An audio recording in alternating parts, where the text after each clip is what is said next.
달빛에 물든 여우비, 잊혀진 사랑의 이야기. 비 오는 날, 어딘가에서 고요하게 다가오는 여우비는 신비롭고 서정적인 분위기를 자아낸다. 여우비는 마치 그 순간을 초현실적으로 만들어주는 자연의 기적 같은 현상이다. 달빛에 물든 여우비는 이런 신비로운 여우비가 비추는 밤, 숲속에서 벌어지는 잊혀진 사랑의 이야기를 담고 있다. 달빛 아래 비가 내리는 밤, 고요한 숲에서 시작되는 이야기는 마치 꿈속을 걷는 듯한 느낌을 준다. 여우비 속에서 나타나는 여우와 그와 얽힌 사랑의 서사는 신비로움과 함께 깊은 슬픔을 담고 있다. 이 이야기는 수백 년 전 숲속에 살던 한 여인이 사랑을 잃고 슬픔에 빠져있던 시점에서 시작된다. 그녀는 사랑하는 이를 떠나보낸 후 그리움과 외로움 속에서 살아가고 있었다. 그녀의 삶은 하루하루 무기력하고 공허한 나날의 연속이었다. 그러던 어느 날 비가 내리는 밤, 그녀는 숲속에서 한 마리 여우와 마주하게 된다. 여우의 눈은 마치 달빛을 머금은 듯 깊고 신비로웠고 그 눈빛 속에는 말로 다 할 수 없는 슬픔과 애틋함이 서려 있었다.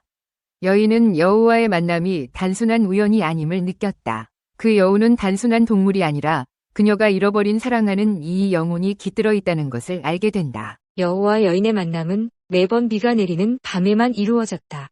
여우비가 내리는 밤, 그녀는 여우와 함께 숲속을 거닐며 잊혀졌던 사랑을 다시 느끼고 그리운 이와의 추억을 되살려갔다. 여우는 말은 하지 않았지만 그 존재만으로도 여인에게 위로가 되었고 그녀의 가슴 깊이 남아있던 상처를 치유해 주었다. 이들의 만남은 마치 두 세계가 연결된 듯한 느낌을 주었고 현실과 환상이 뒤섞인 그 순간들 속에서 여인은 다시 한번 사랑의 소중함을 깨닫게 된다. 여우와 함께 있을 때마다 그녀는 마치 시간이 멈춘 듯한 평화로움을 느꼈고 그동안 잃어버렸던 자신만의 행복을 조금씩 되찾아갔다. 달빛에 물든 여우비는 여우비가 내리는 밤이라는 신비로운 자연적 배경을 통해 이루어질 수 없는 사랑의 애틋함과 그리움을 그려낸다. 여우와 여인의 관계는 영원히 이룰 수 없는 사랑이지만 그 순간들만큼은 그들이 함께 있을 수 있다는 사실이 아름답고도 서글프다. 달빛과 여우비라는 서정적인 요소는 이들의 이야기에 한층 더 깊은 정서를 불어넣어 독자들에게 마치 한 편의 시를 읽는 듯한 감동을 선사한다. 여우와 여인의 만남은 단지 슬픈 이야기가 아니라 그 순간의 소중함과 영원히 이어질 수 없는 인연에 대한 애틋함을 상징한다. 이야기의 마지막에는 여우비가 더 이상 내리지 않는 날이 찾아온다. 여인은 더 이상 여우를 만날 수 없음을 알고 있었지만 그와 함께했던 밤들이 그녀에게 얼마나 큰 위로와 사랑을 주었는지 깨닫는다. 여우비가 내리는 동안 그녀는 비록 잠깐이었지만 잊고 있던 사랑의 감정을 다시 느끼고 그 순간들을 통해 자신을 치유할 수 있었다. 여우비와 함께 사라진 여우는 이제 그녀의 마음속에 영원히 남아 그녀가 살아가는 동안 계속해서 그녀를 지켜줄 것이다. 여우와의 마지막 만남에서 여인은 그의 눈빛 속에서 마치 작별을 고하는 듯한 슬픔과 동시에 따뜻함을 느꼈다.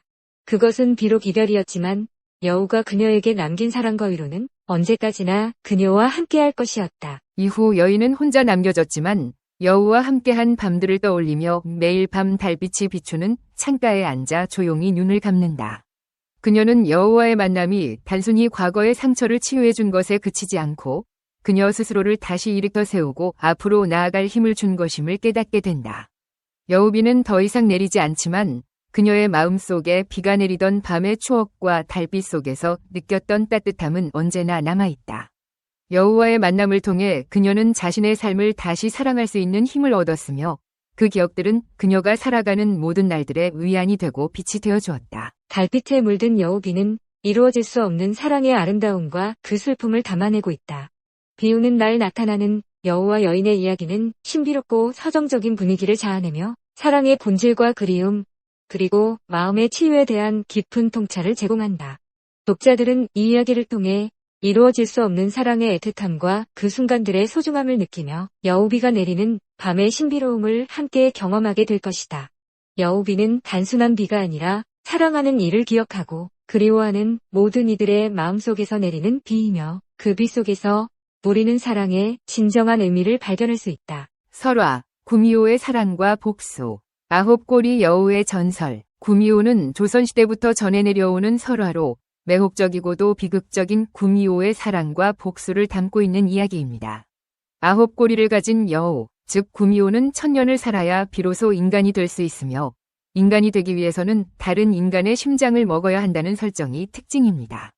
이 설화는 한국뿐 아니라 동아시아 여러 문화권에서도 다양하게 전해 내려오는 구미호의 전설을 바탕으로 인간 세계에 대한 호기심과 사랑을 품은 한 구미호의 이야기를 중심으로 전개됩니다. 구미호는 오래전부터 인간 세계를 동경하며 천년을 살아가는 동안 인간과의 관계에서 사랑과 미움을 동시에 느껴왔습니다. 사람들은 구미호를 아름답고 매력적인 여성으로 묘사하지만 그 이면에는 9개의 꼬리와 날카로운 발톱을 숨기고 있습니다. 구미호에게 인간 세계는 이룰 수 없는 꿈이며 완전한 인간이 되기 위해 인간의 심장을 얻어야만 했습니다. 그녀에게 인간이 된다는 것은 단순히 외형을 바꾸는 것이 아니라 인간의 감정을 온전히 경험하고 느낄 수 있는 완전한 존재로 거듭난다는 것을 의미했습니다. 구미호는 자신의 본성을 감추고 인간 사회에 들어와 평범한 사람처럼 살아가면서 인간들이 가진 사랑과 고통, 배신과 용서를 배우고자 했습니다. 그러나 그녀가 인간들과 교류하는 동안 자신이 지니고 있는 욕망과 본능 때문에 수차례 갈등을 겪습니다. 그녀는 인간을 먹지 않고도 사랑받고 이해받고 싶지만 본성을 극복하지 못하고 끝내 인간의 심장을 탐하게 되기도 합니다. 구미호는 어느 날 산속에서 공부하던 젊은 학자 이수를 만나게 됩니다. 그는 순수하고 지혜로운 성품을 지녔으며 구미호의 정체를 알지 못한 채 그녀의 아름다움에 매료되어 점차 사랑에 빠지게 됩니다. 구미호 역시 이수와 함께할 때만큼은 자신의 본능을 잊고 인간의 감정을 온전히 느끼게 됩니다. 그녀는 그와의 시간 동안 처음으로 평범한 사랑의 기쁨을 맛보며 인간이 되고 싶은 열망이 더욱 커지게 됩니다. 그러나 시간이 지날수록 이수의 주변에는 구미호가 인간이 아님을 의심하는 사람들이 생겨나고 이수는 자신의 사랑이 위험할 수 있음을 직감하게 됩니다. 어느 날 밤, 이수는 우연히 구미호가 9꼬리를 드러낸 모습을 목격하게 됩니다. 충격과 공포에 빠진 그는 도망쳐버리고 구미호는 이수의 배신에 깊은 상처를 입습니다. 그녀는 이수가 자신의 사랑을 진심으로 받아들이지 못했음을 원망하며 복수를 결심하게 됩니다. 구미호는 이수를 향해 복수를 시작합니다. 그녀는 이수가 가장 두려워하는 모습을 나타내어 그의 앞에 나타나고 이수의 주변 사람들에게까지 악몽과 불안을 퍼뜨립니다. 이수는 점점 정신적으로 피폐해져 가며 구미호가 자신의 모든 것을 앗아가려 한다고 느낍니다. 하지만 구미호의 마음속에는 이수에 대한 사랑과 미움이 뒤섞여 복잡한 감정의 혼란을 겪고 있습니다. 복수심에 불타는 구미호는 자신의 9꼬리 중 하나를 잘라내어 이수의 집 앞에 던져놓음으로써 그에게 경고를 보냅니다. 점점 심리적으로 몰려가는 이수는 자신의 행위가 구미호에게 얼마나 큰 상처를 주었는지 깨닫게 되고 오히려 죄책감에 휩싸이게 됩니다. 그는 구미호에게 진심으로 용서를 구하고 싶어 하지만 두려움과 후회가 그를 갈등 속에 빠뜨립니다. 구미호는 끝내 이수를 해치려 하지만 그 순간 이수의 눈에 담긴 진심 어린 후회의 눈빛을 보게 됩니다. 그녀는 처음으로 이수가 자신에게 가졌던 사랑이 진정으로 순수했음을 깨닫고 복수를 멈추기로 결심합니다. 구미호는 이수에게 자신이 가진 미움을 내려놓고 용서를 선택하게 됩니다. 이수는 자신의 실수와 배신에 대해 깊이 반성하며 구미호에게 사과하고 두 사람은 짧은 시간 동안이나마 서로의 감정을 나눕니다. 그러나 인간과 구미호가 함께 할 수 없는 운명은 변하지 않기에 구미호는 떠나야 할 시간이 다가옴을 느낍니다. 그녀는 이수에게 마지막 인사를 남기고 다시는 돌아오지 않기로 맹세하며 사라집니다. 그녀의 복수는 용서로 끝나고 구미호는 비로소 자신의 감정과 본능을 넘어선 성숙한 사랑을 배우게 됩니다. 결론으로 이 설화는 단순한 판타지적인 요소를 넘어서 인간의 본성과 내적 갈등, 사랑과 용서에 대한 깊이 있는 성찰을 제공합니다. 구미호가 복수를 넘어서 용서를 선택하는 과정은 인간 내면의 어두운 면과 밝은 면을 모두 드러내며 진정한 사랑이란 상대방을 이해하고 용서하는 것임을 깨닫게 합니다. 이수의 후회와 구미호의 용서는 단순한 사건을 넘어 삶의 가치와 도덕적 성장을 상징적으로 보여줍니다. 이 이야기는 청중에게 사랑과 배신, 그리고 용서라는 보편적인 주제를 통해 인간이 내면의 갈등을 극복하고 진정한 성숙에 이르는 과정을 담고 있습니다. 이는 조선시대뿐만 아니라 현대인들에게도 많은 교훈을 주며 인간의 내면에 존재하는 욕망과 사랑, 그리고 용서의 가치를 깊이 있게 전하는 설화로 기억될 수 있습니다. 아사달과 아사녀의 전설 이야기. 백제의 유명한 석공 아사달과 그의 아내 아사녀의 이야기는 신라 시대로 거슬러 올라가는 슬픈 전설입니다. 이 이야기는 불국사와 관련이 깊으며 불교 문화의 아름다움과 동시에 인간의 애절한 사랑을 담고 있습니다. 백제에서 신라로 건너간 아사달은 불국사의 창건 작업에 참여하게 됩니다. 그의 손에서 탄생한 것 중 가장 유명한 작품은 다보탑과 석가탑입니다. 아사달은 석가탑 건축을 시작하면서 그의 기술과 재능이 완전히 발휘되었으며 그의 작품은 불교 건축의 걸작으로 여겨집니다. 한편 아사달을 따라 신라에 온 아사녀는 오랫동안 남편과 떨어져 있었습니다. 남편을 만나기 위해 신라로 떠났지만 당시의 사회적 규범과 승려들의 말에 따라 여자가 먼저 남편을 만나는 것이 부정하다고 여겨져 쉽게 만날 수 없었습니다. 불국사의 스님들은 아사녀에게 남편과의 재회를 약속하며 모든 일이 끝나고 불국사가 연못에 비칠 때 그림자를 통해 만날 수 있다고 했습니다. 아사녀는 스님의 말을 믿고 영지목가에서 불국사의 그림자가 비칠 때를 기다렸습니다. 하지만 긴 기다림에도 불구하고 불국사의 그림자는 연못에 비치지 않았습니다. 절망한 아사녀는 끝내 못 속으로 몸을 던지고 맙니다. 이후 석가탑이 완성되고 아사달은 아내를 찾아 영지못으로 달려갔지만 아내의 모습은 이미 사라진 후였습니다. 아사달도 그 슬픔을 이기지 못하고 옷에 몸을 던져 두 사람은 비극적인 최후를 맞이하게 됩니다. 석가탑은 또 다른 이름으로 무영탑이라고 불립니다.